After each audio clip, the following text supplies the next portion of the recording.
You're tuning into the Journey to Your Best Self podcast, where we explore the past holistic well-being, personal growth, and living a fulfilling life. Each episode, we bring you insightful conversations, practical tools, and inspiring stories to help you integrate your mind, body, and spirit on your journey to becoming your best self. Let's dive in and embark on this journey together.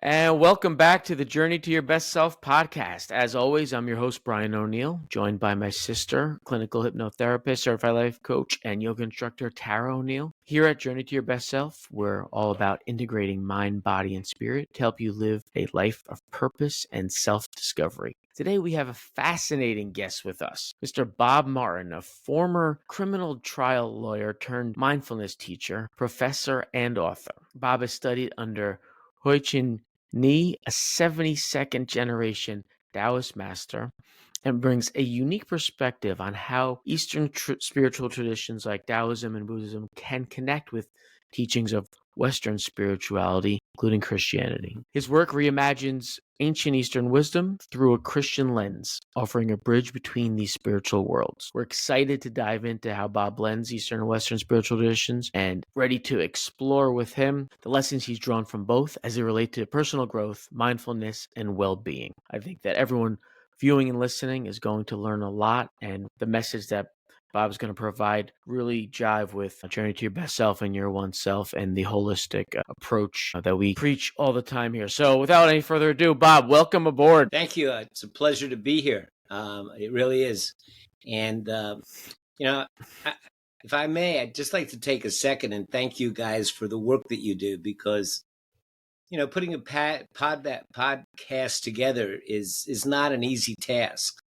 And, it's got to be a labor of love to do that so that people like me can have a platform, to share, hopefully, some of the things that we picked up along the way. So kudos to you guys.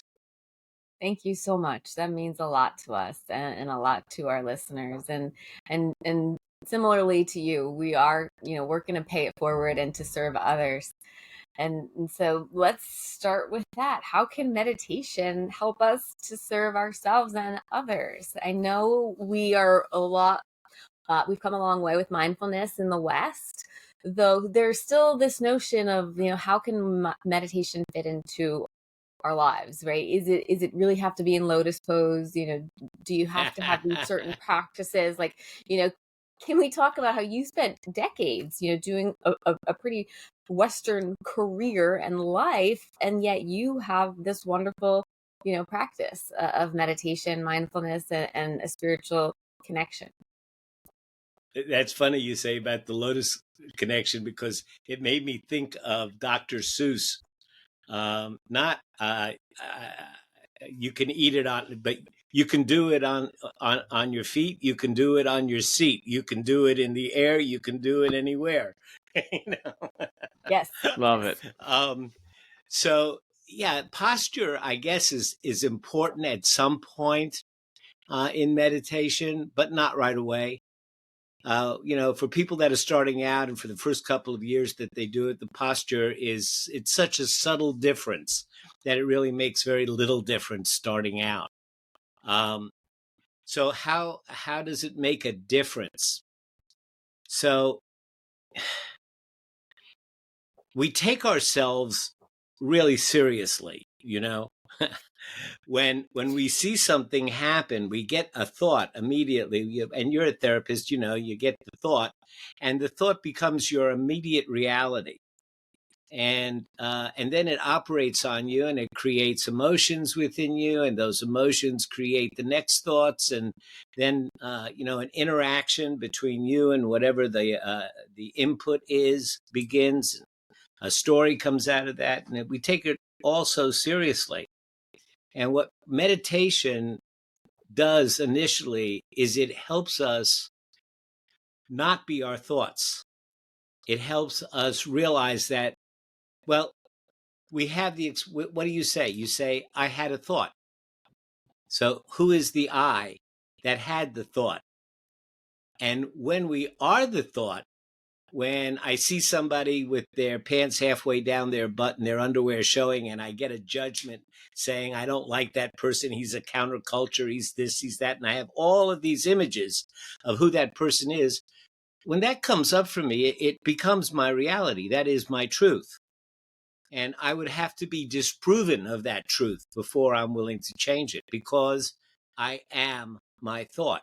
Whatever the thought is, that's what I am. That's my identity. And when we meditate, we don't empty our mind. We don't find some great, enlightenment and nirvana and find peace and tranquility and tinkle, tinkle and hug trees and light crystals and all that kind of stuff.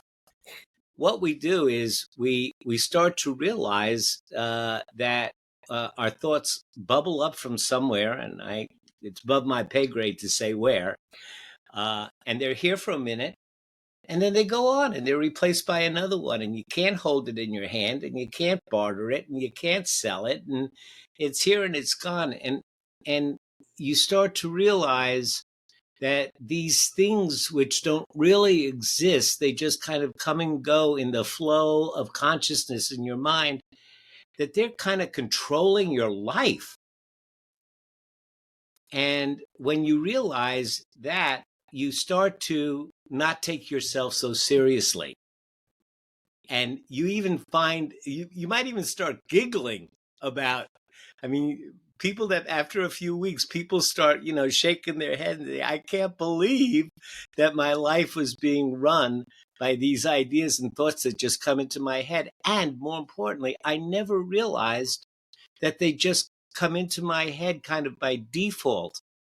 So what people begin to see is that the I, who is, I had a thought, that I is so much more and so much greater than the thought that I thought I was. Does this make any sense? Yes, Is this mapping on it all? there's a quote or a riddle that I'll never forget, and it goes, people don't have thoughts, thoughts have people. And for a long time I was like, what? I didn't really get the connection. But now when I need like a perspective shift, it's like, all right, these thoughts aren't mine. In a way it can help. I think the perception. But yeah, I think we can all get, even just from that, what you said of taking ourselves so seriously, right? We, where can, like, we make a little lightness of the spiritual path, right? You have such a wonderful demeanor. You're jovial, you're fun, you're lighthearted. Did you always have this? How did that show up in the courtroom? Or, did it evolve, or did it allow you to just be more present when you brought in a more structured meditation practice?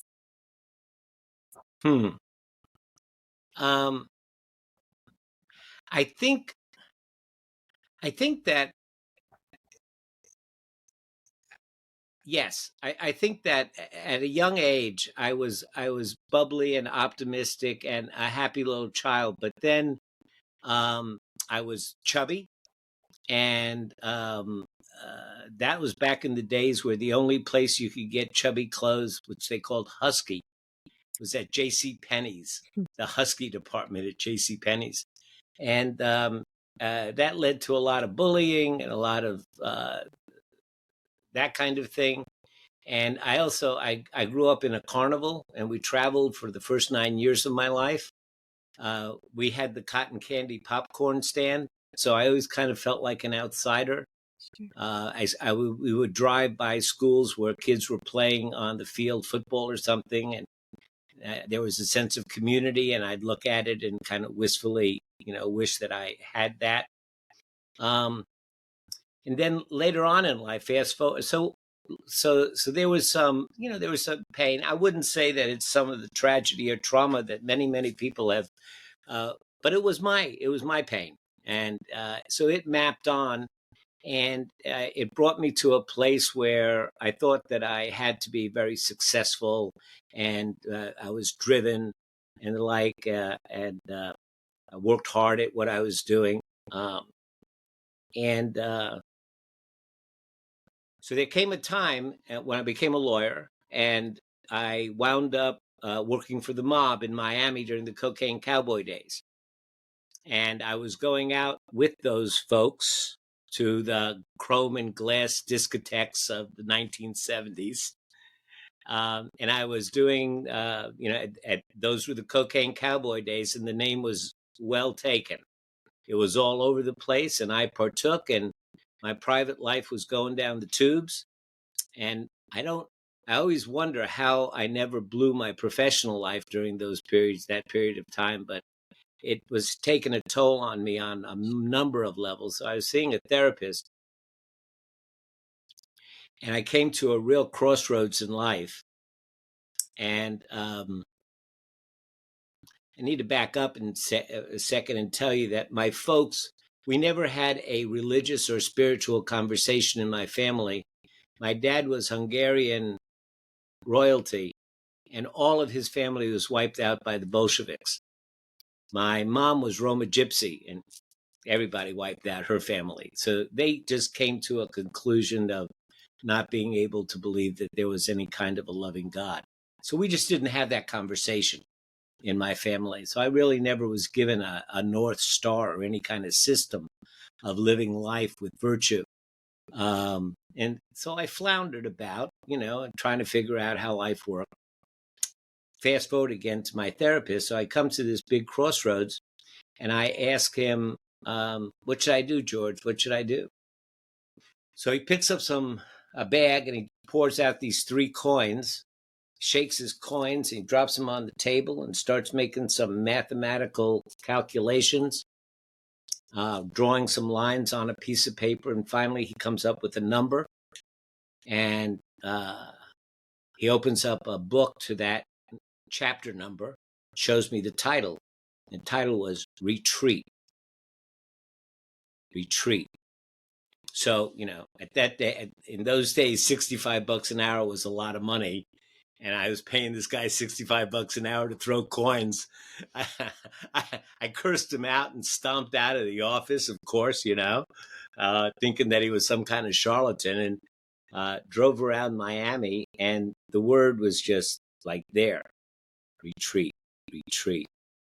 And so I went to the projects that I was involved in that were stripping me, and walked in, and I just closed it. And I started doing what in the AA groups and the NA groups we call the 9th step, making amends. And I pulled myself out of it, and that saved me. I've asked him, went back sheepishly, and I asked him what that was. And turned out that he was throwing the coins to consult the I Ching, the classic book of changes, which is a Taoist practice of connecting the intuitive and the verbal mind. And then I found out that he was the disciple and English language editor for Master Hua-Ching Ni. And as you mentioned, a 72nd generation Taoist monk from the Shaolin Temple. So I wound up studying under Master Ni for 8 years, and became a Taoist, I guess I would have identified as. Studied Tai Chi, Qigong, of course the I Ching, read the Tao Te Ching, and Ni was just the most amazing man. And he always talked about having mastery in life, having mastery in life. And one day we said, what does that mean? We don't understand what that means. Can you tell us what's it like to be you? And his answer was, no rehearsing thoughts. No rehearsing thoughts. This guy lived his life without ever thinking about what he was going to do or what he was going to say. He just did it and said it. And it was always the perfect thing to say. It was always the right thing to do. He's just an amazing man and a great model for me. That was a little bit longer of an answer than what you asked, but nope, I'm sorry, that's where it went. You're taking after him. Thank you. That's a great answer, Brian. Yeah, that was incredible. I mean, you forget about, I was just so kind of enthralled by the story. JCPenney, Husky section. Now we're bouncing around to the Miami's version of Studio 54 spots, to the guru, the Taoist guru, the therapist who maybe looks kind of like a fortune teller. You're at your carnival growing up. That was like fascinating. I mean, that has to be sold to somewhere. Right away. That was like just amazing. That experience, how all that built you. I guess you can take a lot from a lot of those experiences.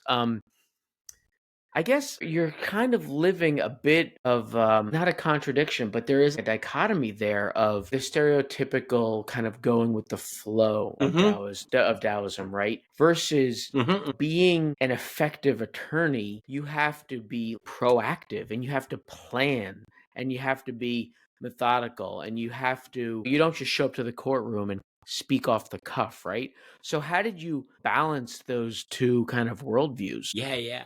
So they actually balance very well together. And the idea of going with the flow is actually a practice that you learn how to go with the flow. And it creates in Taoism, we have an expression called Wu Wei, Wuwei, which means doing, not doing. And Master Ni was the archetypical example of that, because he never did anything, but nothing remained undone. He didn't do it. It just happened. It was like muscle memory. It's like when a basketball player can't miss the goal and he's having an incredible night, and you say that was an incredible night, and he goes, it didn't even feel like it was me out there. I was in the zone. So we understand that in athletics, and we understand muscle memory. What Taoism teaches us is that it's possible to live life like that. All of life like that. And so as you begin to understand what going with the flow really means, you become more attuned to what's going on around you and the energy that's happening. If I could give you an example. Have you ever been in a situation where you have this terrific idea and it's going to be a wonderful idea and you know it's going to make a difference in everybody's lives and it's going to be terrific, and like nobody wants to listen to you? Yeah. Yes? Yeah, for sure. Yeah. Sure. Right. We all have, well, right? There's a little disappointment and you're like, yeah. So in Taoism, we would say that's a time of obstruction, or that's a time of calculated waiting. We have 64 terms to identify the different energies that exist in interactions.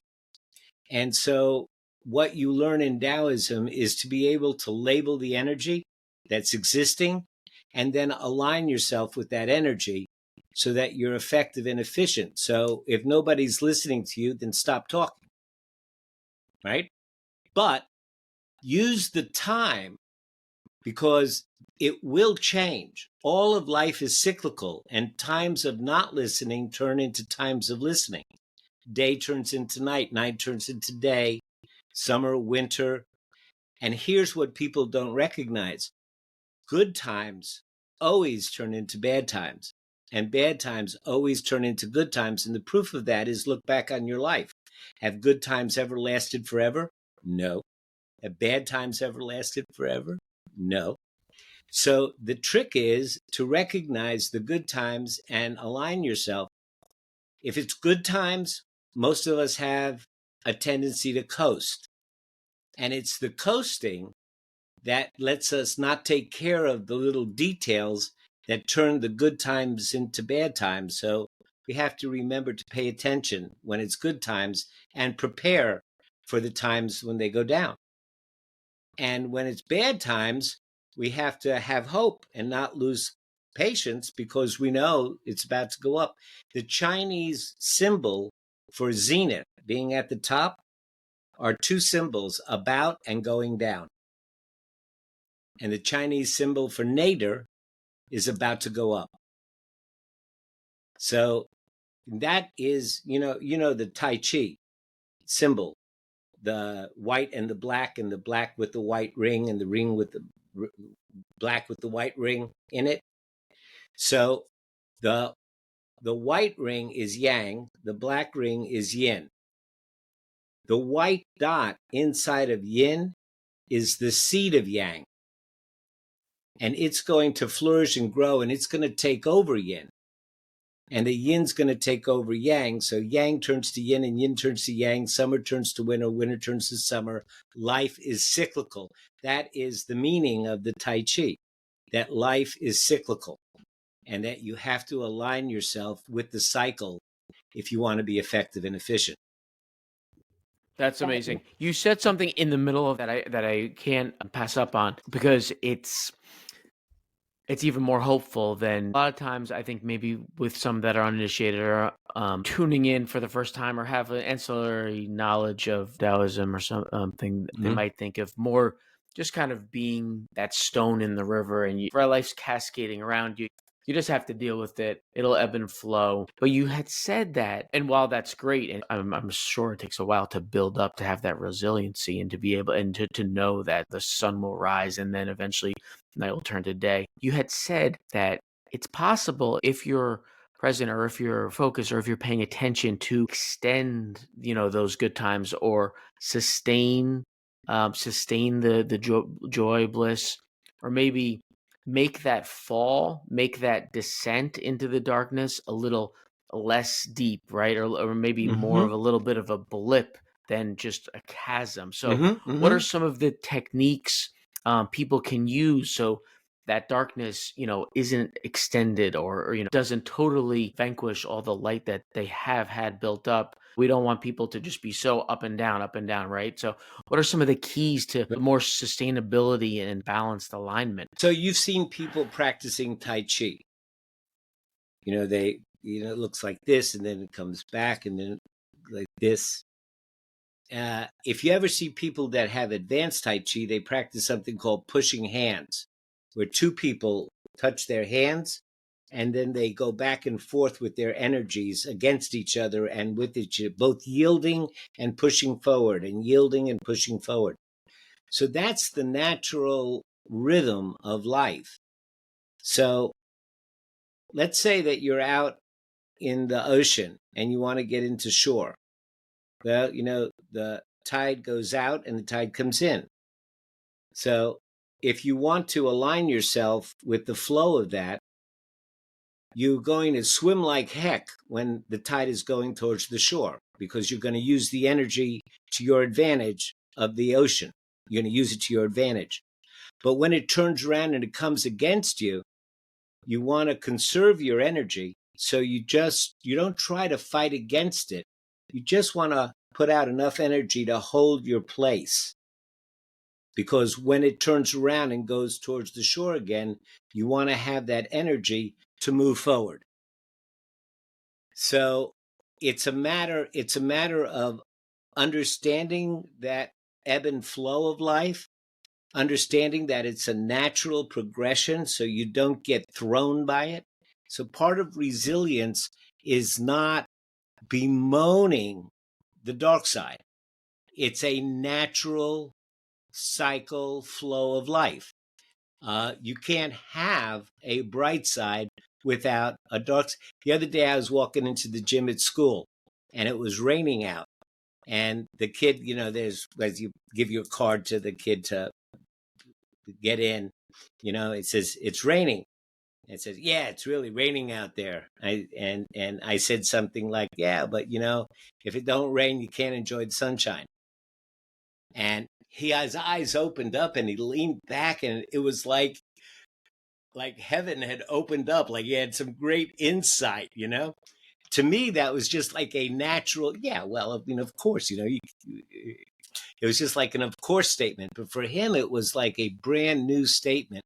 And sometimes, if you have been living in an understanding that cycle, you forget that for most folks, they are driven by the circumstances of their environment instead of understanding that it's just a natural progression and not to fight against it, not to use your energy. That's, I guess, the answer to your question. Don't use your energy when using it is not productive. Hold on, back away. It's okay to back away. It's okay to take a break, but use the time to prepare, because the cycle will change. And then when you do go forward, you're going to have everything that you need to do it. And if you start to feel that, okay, I'm walking in molasses right now, so let me not try to fight the molasses. Let me just slow my pace down here, because I know that I'll walk out of the molasses and then I'll be able to run. So I want to be able to run when I can run. So it's getting that feel. Now, the practice of the I Ching is probably the most effective practice you can get to understand the flow, the ebb and flow of life. So I can tell you a little bit about the I Ching if you want me to. Can you teach all of us that in the next Excellent 30 minutes? Answer, though. That's excellent. I can just tell you this: that the one, no pressure. No pressure. The I Ching. Carl Jung wrote some beautiful treatises about the I Ching because he was fascinated with it. And what he said it was a bridge between your intuitive mind and your verbal mind, your logical, rational mind. So the way that you practice the I Ching is you'll ask a question, not for a yes or no answer, but you ask a question like, what do I need to know about my job interview today? And then you throw the coins and you do a bunch of math. And this occupies your rational mind, your verbal mind. Meanwhile, your intuitive mind is working on the question. Now, the trick is, how do I get the intelligence that really resides within me and that I knew the answer all along intuitively?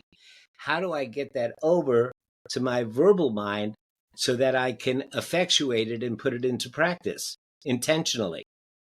So when the I Ching, you throw the coin and you make your math and you do everything, it will give you certain paragraphs to read in succession.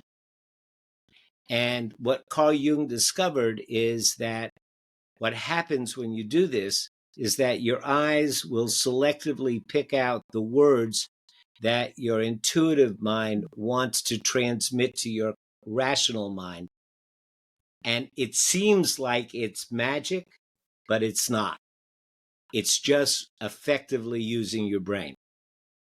Yeah, no, both sides. That's one of the best ways the best way I've ever heard of it explained. And now that we have so much data on scientifically, neurobiologically, we know like this is true. And if you think back to, when people say, oh, you can't solve a problem from the same level of consciousness, or, go do something different and it will come to you. Even now that is more popular, it's like if you're getting anxious or overwhelmed, do math, do something that's more logical, switch you out of that mind, that part of your brain. So it's cool to see how like science is actually coming on board. Not that the ancients, they needed that per se. So thank you so much for sharing that, and I encourage people to. Yeah, as you say, sometimes you're working on a problem or trying to remember something and you just can't, and you go take a shower in the middle of the shower. Yeah. Oh, boom! There it is. Yeah. That is it. That's it happening. Right. And right, we know those aha moments, we can't force them. Like the harder we try to squeeze them out, the more they're not going to come. I want to go back to the light and the dark, the yin and the yang, Sure. so to speak, and because I think it's so beautiful when you share how the good times or the bad times don't last. That's really optimistic for people, but also the good don't last. That's a little, sometimes in the beginning, it's harder for people, like, especially in our society, like it's supposed to be all good all the time, right? And so, we know, okay, things are going really well. What do we do? Like, how do we stay present, but also prepare for when things might not? I'm thinking of the seasons, right? If it's spring and it's summer, you want to prepare for fall and winter, right? If it's, food, right? Food wise, just thinking, or we want to make sure we have enough firewood, or we want to make sure we have enough food stored up, like that we can get on board with. But when it happens in our everyday modern lives, sometimes we have this notion like, well, we shouldn't have any bads or any darks or any, you know, negative emotions. We're surpassing that. We're evolving. You know, we just need our prefrontal cortex and we'll figure it out. But you know, what should we do if we're in the good times to prepare for the not as good times, or we're in like the depths of it and we think we're going to be there forever? Yeah. So in Eastern thinking, the psychology, I'm not talking about any of the spiritual, just the Eastern psychology, says that if you reduce all of our discomfort down to the very roots of it, you get down to plus, minus, and neutral. Yeah, that says everything. If you get down to the roots of it, what we find is that all of our discomfort comes from wanting, which at the extreme is greed, from aversion, I don't like it, which at the extreme is hate, and ignorance. So, you know, if I love my new car and I love the new car smell, but the new car smell goes away, so then I'm disappointed because I want to have that. And I don't want it to become old. So I want this, I don't want that. I want this, I don't want that. But then the third root is ignorance. And the antidote to ignorance is wisdom. And so wisdom is it's the work of substituting curiosity for judgment. Judgment gives you your truth. I make a judgment, guilty, not guilty. Judge, it's the gravel. It's a judgment. That's a good person. That's a bad person. That person's too big. That person's too thin. These are all your truths. So the work of wisdom is to begin to substitute curiosity for that, and for your own self-judgments as well. And, you know, take on the job of creating hypotheses and experimenting and trying stuff out and seeing what the effects are. So it's part of learned knowledge and it's part of experiential knowledge. It's part heart knowledge. But that's where meditation, or at least a practice of mindfulness of some sort, really comes into play, because as long as you are your thoughts, going back to that, as long as you are your thoughts and that is your identity, you don't have any access to heart knowledge, experiential knowledge, and the like. You just don't have any access. It's there, it's the truth, you're in it, boom. But when you can step back from that and you can say, that didn't seem like it was a very helpful comment, or getting angry like that, wow, I don't know if that was really, you know, the best thing that I could have done at that point. And if the committee in your head is beating you up, it's really hard to be curious because you're too busy defending yourself from yourself. And meditation teaches us, if a river is the stream of consciousness that goes through your mind, and all the sticks and twigs on it are the individual thoughts, we generally live our life riding on one of those sticks. And if the river is smooth, great. If it's white water, great. If it's going over a waterfall, that's what we're living. But if you can take part of yourself and climb up on the bank of the river and watch yourself on the twig,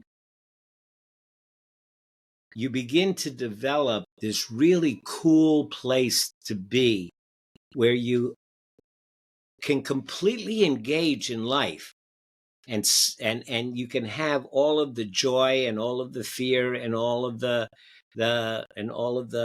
grief and all of the happiness and joy. You can experience all of life, but at the same time, there's another part of you that's just watching it all and is stable and calm and stable.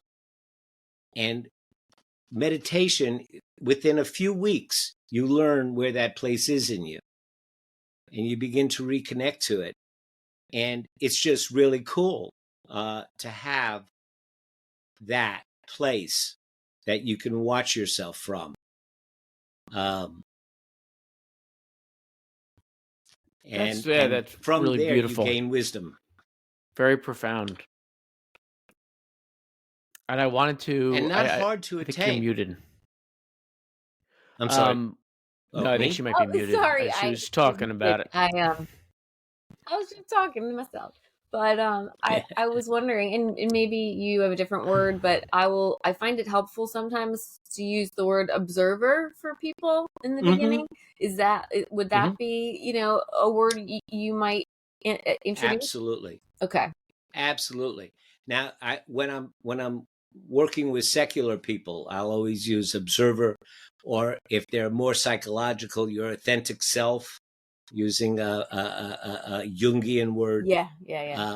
If I'm talking to more spiritual people, or I've got a class out of a church or something like that, I'll go so far as to say it's your soul. Sure. Yeah, I agree. I mean, that might be a good segue into how do we take this more Eastern philosophy into a Western secular or Christianity. Yeah, that's just a broad topic, right? But there's some things that you've talked about already that we can kind of really compare and contrast, right? So when you think about the darkness, as you were talking about, and kind of just going with the flow, right? In Christianity, I didn't get to ask you if that dealing with the yin and yang, is that just the natural state of the world universe, and it's just what human beings have to go through because that's just the way life is going to be structured? So that's why they have to deal with it. Whereas in Christianity, we're kind of more told those dark times are, man is fallen. They're sinners. It's their fault in many ways, right? And that is, that's a big difference, subtle or big, depending on how much what areas you want to focus on, right? Where so you have a little bit hope on both sides of it because you can just wait it out in a way, prepare, and then it'll come back to the river will flow. But then it seems like there's a little bit more agency if you have faith in the Western model, right? So you have that shame. It's your fault. You're a sinner. Man is fallen. But then you do have that way of getting out of it, right? If you pray, you follow whatever rituals the biblical or your minister, priest has kind of set up for you, you can get out of that, and you do have more agency. So can you talk about a little bit about difference? Not to jump on what Tara was going to ask you, but I just thought if we focused it a little bit on kind of the lack of agency, or you don't want to have the agency, the more of flow, alignment, flow state. Whereas in the West, I think we want that control and, want to be able to change things. And if we do this, that, and the other thing, then we'll be able to get out of the darkness and we'll be saved. So I agree with you on when you were saying about asking me about the cycle, and you said that something that we just have to go through. And I would agree with you in everything except I would change one word. I would just say it would be something that we get to go through.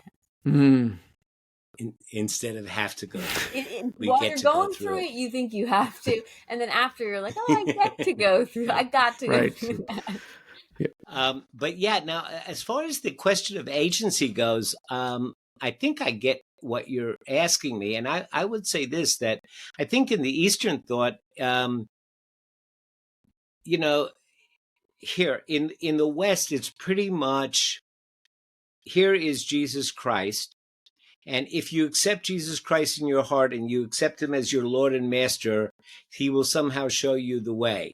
He says, I am the way, and he will show you the way. And this is what you should believe, and this is what you have to believe in order to go to heaven. Christianity is not a monolith. and there are, I mean, the more evangelical Christianity says that. Matter of fact, my wife, who is today she is a recovering Southern Baptist Bible literalist. She once went off to church and she had very sad eyes, and she said to me, I just really hate it that I love you so much, but you're not going to go to heaven with me, because I hadn't been saved. And I said to her that I was sorry that she wasn't going to be reincarnated with me, and she slapped me. So yeah, I get that. But in the East, what they say is, we're not going to tell you what to believe. We're just going to tell you this. You set about and take on the work of cultivating generosity, gratitude, compassion, wisdom. You set about cultivating this, and we will show you how to cultivate them. We'll give you all these lessons, and we'll give you all of these different practices that you can do to actually raise your base levels of generosity and gratitude and compassion and the like. And you do that if you want to, and then you will come and understand your own concept of the universe. You will get there. In the East, we give it to you, and you got to figure out how. We give it to you kind of like, I don't mean to say that it's like taking acid, but they often say that acid gives you a spiritual experience, but it's so intense that you don't know what to do with it. And Christianity says, accept Jesus in your heart, and in one moment, you're going to be changed. And I don't know that actually works all that well. In Christianity, they look at the resurrection and the crucifixion, the resurrection, as like the be all and end all of Christianity. I mean, you have to accept that. That's the main thing that it is. And I feel a little differently about it. I think that if Jesus, who was one of the most magnificent wisdom teachers of all time, had 40 more years to go out and teach, what that would have done. As far as agency goes, in the East, he says, here, we've got the techniques. You can do them or not do them. It's up to you. If you want to be happy and joyful and effective and efficient, here's how to do it. You can do it or not do it. In the West, they say it differently. What the West has, though, that the East does not have, which is magnificent, is there is a model of unconditional love. Jesus represents a model of what it means to love unconditionally. And they do not have that in the East. And I think that, a good student of human nature would combine the model of unconditional love and see that as the possibility of what humankind can be. And here are all of these techniques and teachings and sutras and practices that you can do to develop that unconditional love. You put the two together and it becomes incredibly powerful. Well said. Yeah, absolutely. Yeah, that's so beautiful. And I think, the beauty of the modern day is that people do have the knowledge, right? Back 100 years ago, maybe we didn't have access to a lot of these traditions. So now we do have the best of both worlds, Mm-hmm. and that's fascinating. I agree, and I hadn't really thought of it in the way of, if we had 40, if Jesus gave us 40 more years, what would happen? That's such a beautiful creative imagination potential practice that I'm gonna have to do later. But yeah, I mean, the visual that I got when you were sharing that is the the yin and the yang, and then Jesus with his heart open, just like permeating through that yin and the yang. Is like, that's it. Like that's the essence of it all. And so, can you share um, how people that maybe like Brian and myself that are, on this journey bring like serve others with this, right? There's a lot here. And so how do we bring this to the public? I guess it's kind of asking, like, I'm cheating here. It's like, how can Brian and I bring this further, to because most of our listeners are from the West. I mean, we would love to expand it further, but how do we put, like, what's next, so to speak, right? The world is in two very different places. You have these people that are like, yes, let's just share, but then obviously, there's that the yang or the darkness that seems, some people would say, seems to overshadow some of the light that's emerging in the collective. Yeah, so I guess it's kind of two parts. Like, what do people, like us, do to continue this journey when it sometimes seems like it's an uphill battle, and what is next for your practice and the world? I know that's a lot, so take it whichever direction feels right. I get it. So to answer the second question first, that it seems like there's a lot of darkness that overshadows the light. So I think that you have to, I mean, you're a hypnotherapist, and so you are completely, I'm sure, aware of the parasympathetic and sympathetic nervous systems, and how they interact and the like. So I kind of believe in evolutionary psychology, and we evolved. If you're a creationist, God created us for the Garden of Eden, and there's nothing in Scripture that said when you were waiting in line at the TSA pass point and your plane was late that God came down and redesigned your brain to deal with that kind of stress. I mean, so we still have the brain that was created for the Garden of Eden. But if you're an evolutionist, we evolved from Cro-Magnon to Homo sapiens as hunter-gatherers for 2 million years.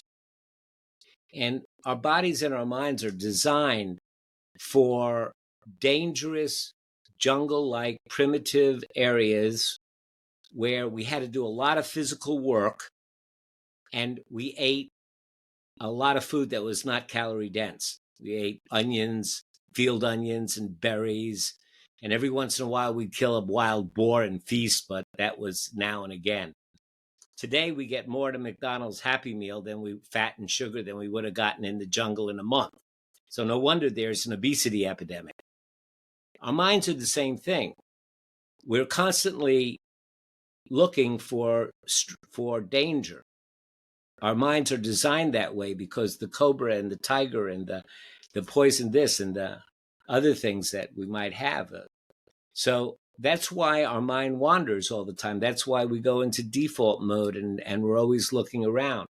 And the world will give us plenty of stuff to see.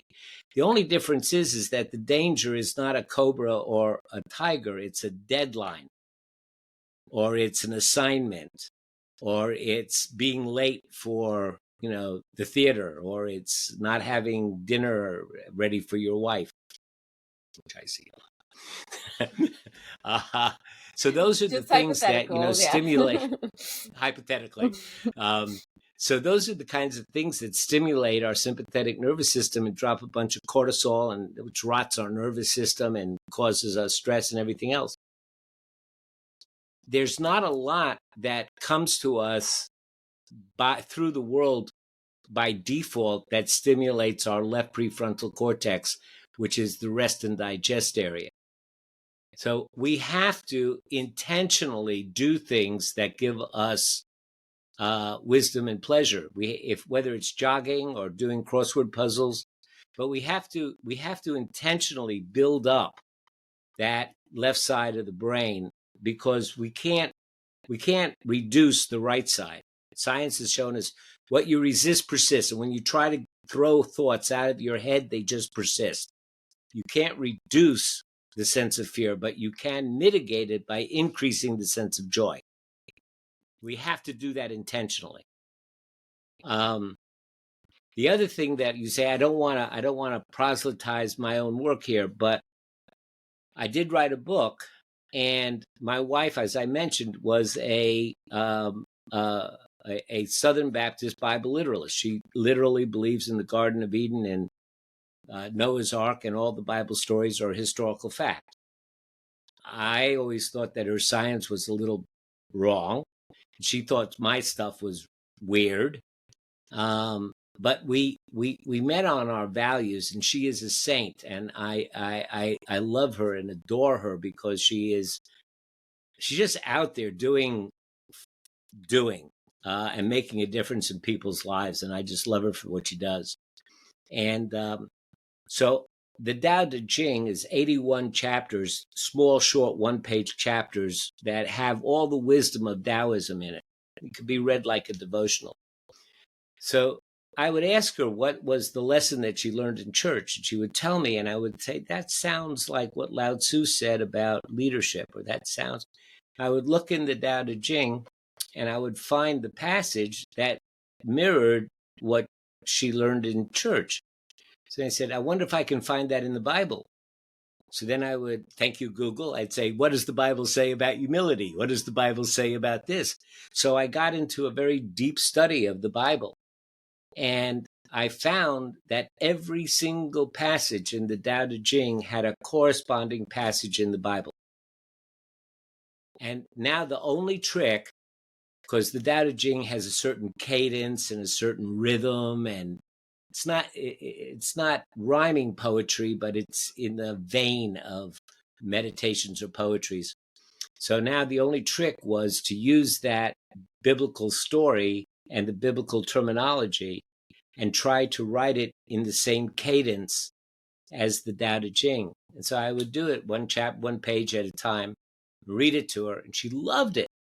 And all of a sudden, we started to get a Rosetta Stone that allowed us to converse and talk about our belief systems with each other. And we found out that neither of us was so weird, that we actually believed in the same things. So piece by piece by piece, I did all 81 chapters. And I told a few people about it, and handed out a few PDFs. Somehow a national publisher heard about it, and they called me up and they wanted to publish it. So now it's been published. And what is the most exciting part of it for me is that I get letters from all over the country. And mostly what they say is, I walked away from the church because I was gay, and I wasn't allowed in because they told me that I was an abomination.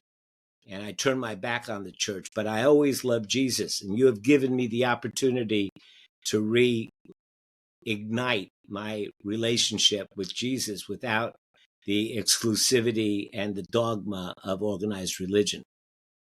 So a lot of folks, not only, gay people, but people from all walks of life that didn't like the science or didn't like the exclusivity or didn't like, the sin and hell and burning in hell, and questioned why somebody in Africa who never heard of Jesus is going to burn in hell for the rest of all eternity. And they just couldn't accept that part of it.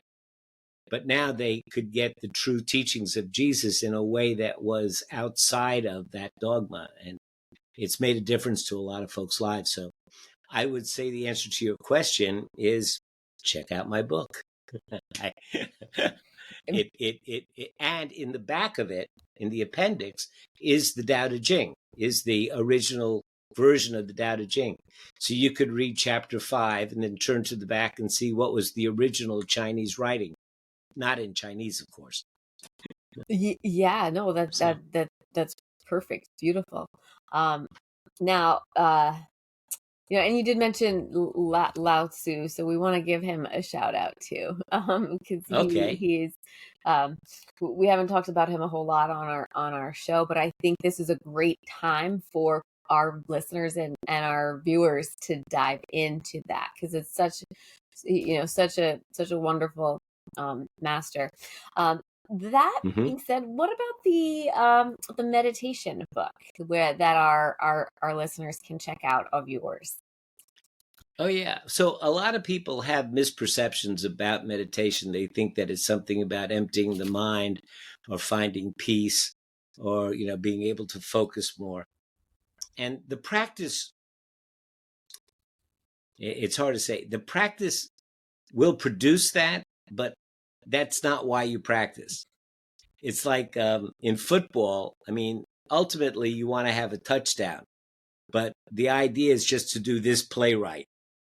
Let's get another 10 yards. Eventually, we want to get that touchdown, but right now we just want to execute this play right. And so meditation is a lot of people, like I say, a lot of people think it's about emptying the mind. It's not. The instructions are very, very simple. Just find something and intentionally put your attention on it. And then people think, oh, well, I have to keep my attention on it and focus. No. Your mind wanders. It goes nuts. It goes, what do I have to do yesterday? And did I leave the stove on? And what am I going to get at the supermarket? And I had that assignment that's going to default. But at some point, because you intentionally had the intention to put your attention on the candle or your breath or something, your mind reminds you, oh, you're not paying attention to the candle. And when that happens, you get this little startled feeling. It's kind of like when you're listening to somebody and then all of a sudden you realize you're not listening to them. Yeah, you get this little oh, and internally you feel, oh, I'm not listening to them. We call that waking up. And Could you where repeat the that? healing, okay. Just kidding. Just kidding. Oh.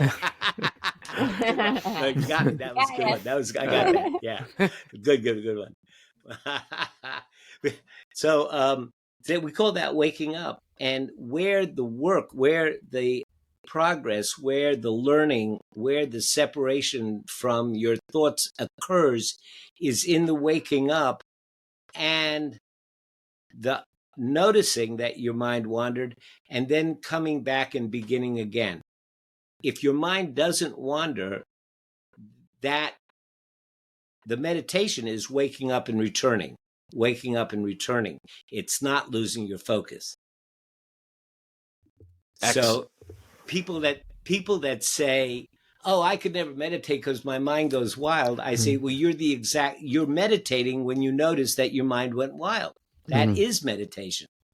And when people finally understand what it is, then it's not as challenging or as, tinkle, tinkle, crystal as it seemed to be. So I wrote a little book. It's a little 40-page book called What is Meditation Anyway? Is it for me? What it is, what it's not, and how to do it. Awesome. It's just a little 40-page. No, one of the things that Tara had mentioned early on was about, is lotus required, or there's some of these things that, you see with the stereotypical meditative monk or guru somewhere. But I think that one thing that we can definitely agree on, and we always preach out your oneself and journey to your best self, is consistency. I have to imagine that you can't just read a page, do it for a week. And we talked about preparing for the storm or preparing for those adverse moments and those challenges and the darkness and everything. So can you speak a little bit about the importance of consistency and following through and the ritual? Yeah. Consistency and accountability kind of go hand in hand. I go to the gym every morning, at least 5 days a week, not because I want to, but because I got 2 gym buddies. And if I don't go, they're going to say, where's Bob? So I drag myself out of bed and I get over there and I get to the gym because I'm accountable to them. And they're accountable to me. And of course, we rib each other a little bit when somebody doesn't show up and the like, all in good humor. So I say that to say that there are books out there where you can gain knowledge. There are apps out there where you can kind of learn to relax. But if you really, really want to engage the practice to the point where you feel like you've gotten to I think the place that you want to get to is you want to get to a place where you understand it and its benefits well enough to make an intelligent decision as to whether or not this is a practice you want to engage in for the rest of your life. And if you want to seriously explore it, I just have to say there's nothing like a coach. For years when I first started going to finding out about meditation, I meditate for 2 weeks, stop. 2 months later, I'd say, gee, I should be doing it again. 3 days, stop. It was probably a couple of years. Then I got a coach. From then on, it was consistent. I was accountable. And not only that, but the coach was there. Stuff comes up when you meditate. Not right away, but after a while, some of the stuff comes up, and it's kind of like you got to get it up and out. And your coach is there, and your coach has been through it, and and he just continues to remind you that it's just a natural process, and you're doing great, and and you can keep going. So, yeah, there's nothing like a coach.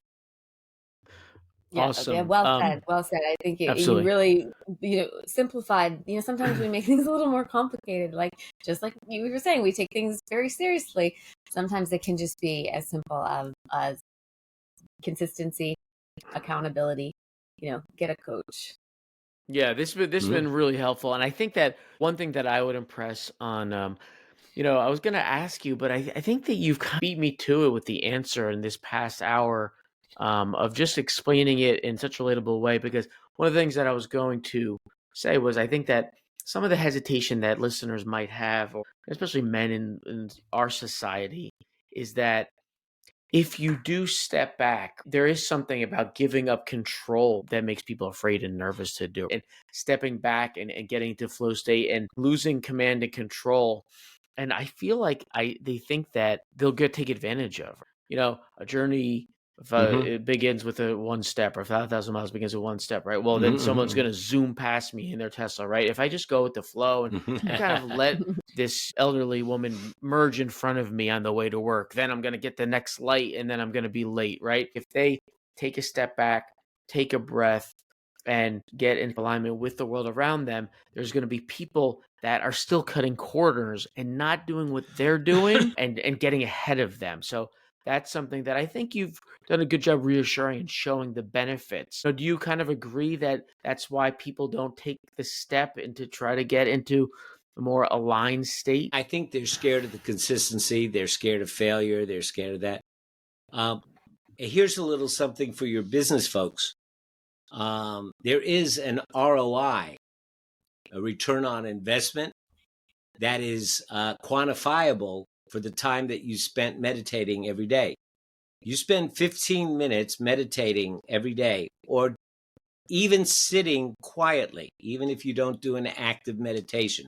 You just have your coffee, go out on the back porch, and just sit and watch the birds for 15 minutes. The research shows that you're looking at anywhere between 300 and 450% ROI on your time. In other words, 15 minutes spent quietly will return to you anywhere from 45 minutes to an hour and a half of your day. That's amazing. That's amazing. We didn't, and we did not pay him to say that. We have so many people.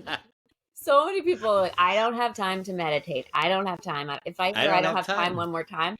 So thank you for that. Okay. What happens is that intuitive part of your brain is going through all of your to-dos for the day, and it is prioritizing them. And what happens is that when you go out and start doing your day, because you gave your intuitive mind the chance to work on the prioritizing of your day, it will seem like you're making choices that wind up being more efficient. You do this before you do that. You automatically, if you have to run 3 errands, you do it in a circle rather than haphazardly. And it seems like it's natural, but it's only because you gave your brain the chance to do some work for you. Yeah. And I also I love how you said, watching, like looking out in nature. You could sit on your porch or stare out the window. You can go for a walk without, any intense, music. It's not, you're not saying that you have to do 2 hours of physical activity or chanting or intense, breath work. These are all beautiful things, but it's just that 15 minutes and consistently. Mm-hmm. One last question Tara, for me. and especially for the author, he's gonna have a great answer. No pressure here, Bob. Yeah. Oh yeah. Aside from your book, after our listeners read all of your books and share them with all of their family and friends, what one book would you recommend to someone that was influential for you? Even the beginning, middle, and in any way. The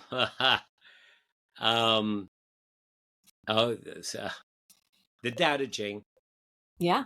And I think Stephen Mitchell's translation is probably the most modern, and it uses he and she interchangeably, and it is the easiest to digest. Stephen Mitchell's translation of the Tao Te Ching. I would say it's very easy to read. You can read a chapter in 2 minutes. And you don't read it from cover to cover. You pick it up and read it randomly. Or you can read it cover to cover. It's like a devotional. But it has all of the wisdom of Taoism is in it. Yeah. I mean, it talks about leadership. It talks about governance. It talks about self-governance. It talks about consistency. It talks about resiliency. Yeah. It talks about all of these things. And that would be the one book. But if you ask me which books influenced me the most, I recently came to this understanding. It was 2 books. To Kill a Mockingbird, because I fell in love with Atticus Finch when I was 12 years old, and look at me, I became a lawyer. What do you think about that? And the other was Don Quixote. Oh, all right. Because I'm always tilting at windmills. That's so my funny. God. And obviously both classics, just so funny. Like if anyone thinks it's too thick and too old, just thinking about windmills, and especially him at the beginning of the journey, like always makes me laugh. And it's just so well written. Great choices. Thank you for recommending the specific translation, because sometimes that could be overwhelming too. Mm-hmm. And can somebody read a page and then have their 15-minute of meditation, contemplation, Absolutely. and stillness? That's how you should do it. Okay. You should read a page and then do that. And then if you want to practice, this is out of print now. The illustrated I Ching. All right. The illustrated I Ching by R.L. Wing. It has the first few pages has all of the instructions on how to do the practice, how to throw the coins, how to do the math, and then it's got all of the chapters and all of the readings in it. And this is excellent. We have an interfaith convention at my university every year, and I always teach a breakout group on this, and everybody loves it when they get into it. Yeah. So one thing that you did mention, it's endless because you keep saying things that are piquing our interest. Yeah. But one of the things that for our listeners that may be a little bit hesitant or it's outside their comfort zone, one of the great things about the ancient Chinese religions is they're really connected with philosophy as well. There's also that earthly element of evergreen wisdom. When you said the leadership and the government, I mean, these are a lot of the things you can relate to the modern world. So even if you're not doing it necessarily from a spiritual, I mean, that will connect you with the spiritual part of it. So I think that a lot of the stuff that you're recommending and those devotionals, people can really connect with, and it's going to be very relatable and not mystical or too esoteric for them. Do you agree with that? Not at all. Example, Lao Tzu said about leadership, says you should never seek or strive for leadership. And you should rise to leadership, although when called. And when your work is done, you should step down. And in that way, your work gets the credit and not you. And therefore, your work will endure, which is ultimately the most important thing. You do it for the work. You don't do it for your own self-aggrandizement.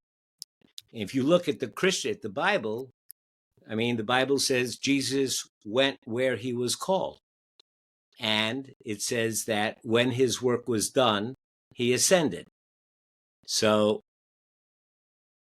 there Love you it. go. There's a Love it. connection. Great way to tie it all There's a together. connection. We have been joined by the very inspirational, profound, and humble as well. Just so many great nuggets and bits of information that you're going to have to come back and listen to this one again. Mr. Bob Martin, thank you so much. Bob, before we sign off, where can people find your book? Where can people find out and connect with you online and, give us a little preview of what they will see when they get there? So my website is A Wise and Happy Life, all one word, awiseandhappylife.com. And when you go there, you'll find out about me. You'll find out about how I teach my meditation courses. You'll find out about my couple of books that I've written. And you'll also have a button to push to download the free ebook that I told you about. So everything's there in all one place, awiseandhappylife.com. Thank you so much, Bob. Thank you so much. A pleasure meeting you. Pleasure meeting you. Thank you. Thank you so much for joining us on this episode of the Journey to Your Best Self podcast. We appreciate you being part of this community. For more resources, insights, and ways to connect, head over to youroneself.com. Don't forget to like, subscribe, and follow us on YouTube, Instagram, and wherever you listen to your favorite podcasts, including Apple, Spotify, and Overcast. Your support means the world to us. Until next time, keep aligning your mind, body, and spirit, and peace, love, and self-discovery.